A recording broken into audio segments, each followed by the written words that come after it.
La ilaha illallah, la ilaha illallah Muhammad Rasulullah. La ilaha illallah, la ilaha illallah Muhammad Rasulullah. Bayangkan ini, negara kita masih menunggu kembalinya 2,23 triliun rupiah dari perusahaan besar. Padahal dana itu seharusnya telah menolong ribuan korban lumpur Lapindo sejak 2006. Mengapa pinjaman dana antisipasi penanganan luapan lumpur Sidoarjo itu tak kunjung dilunasi? Dan apa makna kelambanan ini bagi keluarga yang masih bertahan di tengah bencana? Pada akhir Oktober 2024, DJKN Kementerian Keuangan akhirnya mengaktifkan mesin penagihan terhadap PT Menara Lapindo Jaya, anak usaha Grup Bakri, untuk menagih utang yang telah menumpuk. Namun apakah langkah ini cukup untuk menutup janji kepada korban? Atau justru membuka babak baru pertarungan hukum dan moral?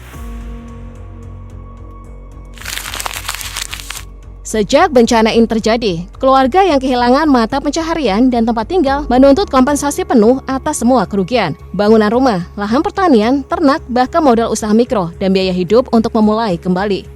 Pada 2007, pemerintah membentuk Badan Penanggulangan Lumpur Sidoarjo (BPLS) untuk menangani bencana. Sayangnya, skema yang digodok bersama Lapindo hanya memperhitungkan harga rumah dan tanah, sementara kerugian pada usaha serta penghasilan masyarakat diabaikan. Proses pengajuan klaim berjalan lambat dan rumit. Sebagian korban hanya mendapatkan cicilan kecil tersebar bertahun-tahun, sebagian lagi masih menunggu kepastian, bahkan ada yang belum menerima sepeser pun. Lapindo sendiri terus menyatakan semburan lumpur bukan akibat kesalahan mereka.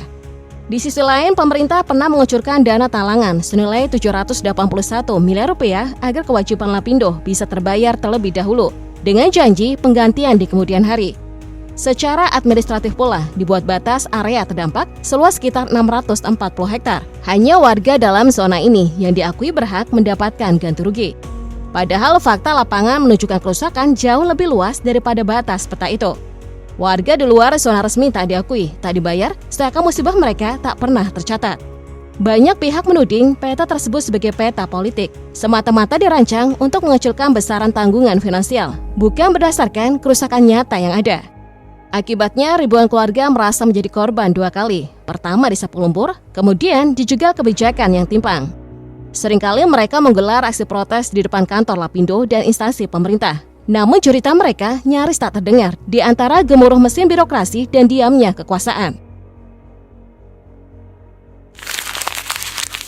Sejak hari pertama lumpur memecah permukaan, tim teknis langsung bereaksi dan menyuntikkan lumpur berat ke dalam sumur. Metode yang biasanya efektif meredam semburan gas. Saat cara itu gagal, para ahli mengebor sumur bypass untuk mengurangi tekanan, lalu menjatuhkan ribuan bola beton ke mulut semburan demi meredam dorongan lumpur.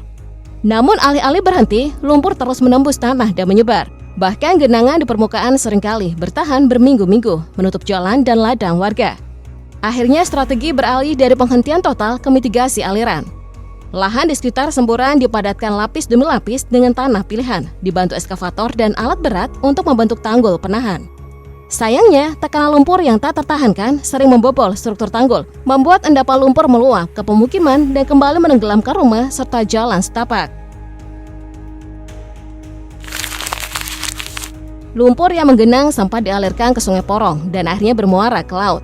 Langkah yang justru menciptakan krisis baru. Aliran lumpur mencemari ekosistem air tawar dan laut, menghancurkan habitat ikan dan karang, dan memicu protes nelayan yang mata pencahariannya hilang.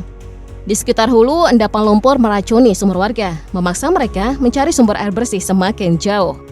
Aroma tajam hidrogen sulfida sekaligus paparan gas menimbulkan rangkaian penyakit, sesak nafas, iritasi kulit, hingga gangguan psikologis berkepanjangan. Data menunjukkan peningkatan signifikan kasus stres, insomnia, dan penyakit psikosomatik akibat kecemasan hidup dalam ketidakpastian. Secara ekonomi dampaknya parah. Ribuan rumah dan ratusan hektar sawah lembab tertelan lumpur. Sementara jalur tol dan rel kereta Surabaya-Malang lumpuh total, memutus jaringan logistik.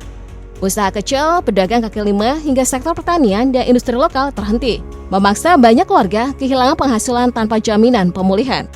Lebih dari 60.000 jiwa terdorong mengungsi ke rusun atau hunian sementara, membawa duka tersendiri karena ikatan komunitas terkoyak dan anak-anak tumbuh tanpa kampung halaman. Cerita bermula pada 29 Mei 2006 ketika pengeboran gas oleh PT Lapindo Berantas di Sumur Banjar Panji 1, Desa Reno Kenongo, Sidoarjo, tiba-tiba memicu semburan lumpur yang melesat setinggi 40 meter, sekitar 150 meter dari lokasi rig. Awalnya hanya satu titik yang meletup, tetapi dalam hitungan hari, titik-titik baru bermunculan di berbagai sudut desa. Seolah-olah kulit bumi di Sidoarjo pecah dan memuntahkan isinya. Volume lumpur terus meningkat hingga mencapai sekitar 25.000 meter kubik per hari. Dalam waktu singkat, aliran hitam itu menenggelamkan rumah, memusnahkan sawah, dan memaksa ribuan penduduk mengungsi. Di balik PT Lapindo Berantas terdapat Grup Bakri, sebuah konglomerasi besar yang dipimpin Abu Rizal Bakri. Kala itu menjabat Menteri Koordinator Kesejahteraan Rakyat. Ketika semburan lumpur makin ganas, pihak Lapindo menolak bertanggung jawab dan menyatakan gempa Yogyakarta 2 hari sebelum peristiwalah yang memicu letusan. Klaim ini segera ditentang oleh para ahli teknis dan sejumlah laporan independen internasional yang menegaskan bahwa kesalahan pengeboranlah penyebab utama bencana. Setelah perdebatan panjang di meja hijau, Majelis Hakim Pengadilan Negeri Jakarta Selatan akhirnya memutuskan bahwa PT Lapindo Berantas tidak terbukti melakukan perbuatan melawan hukum dan menyebut semburan lumpur sebagai fenomena alam.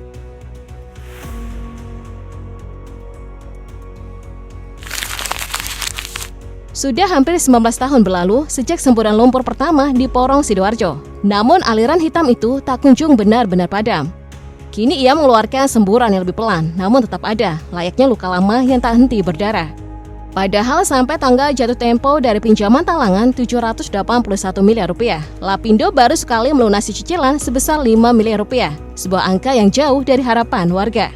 Belakangan sempat beredar kabar bahwa semburan lumpur telah berhenti. Tapi menurut Legiman, pemandu wisata setempat, keheningan itu hanyalah ilusi. Dia menegaskan bahwa semburat asap putih dan aroma gas masih tercium di lokasi semburan, membuktikan lumpur masih aktif.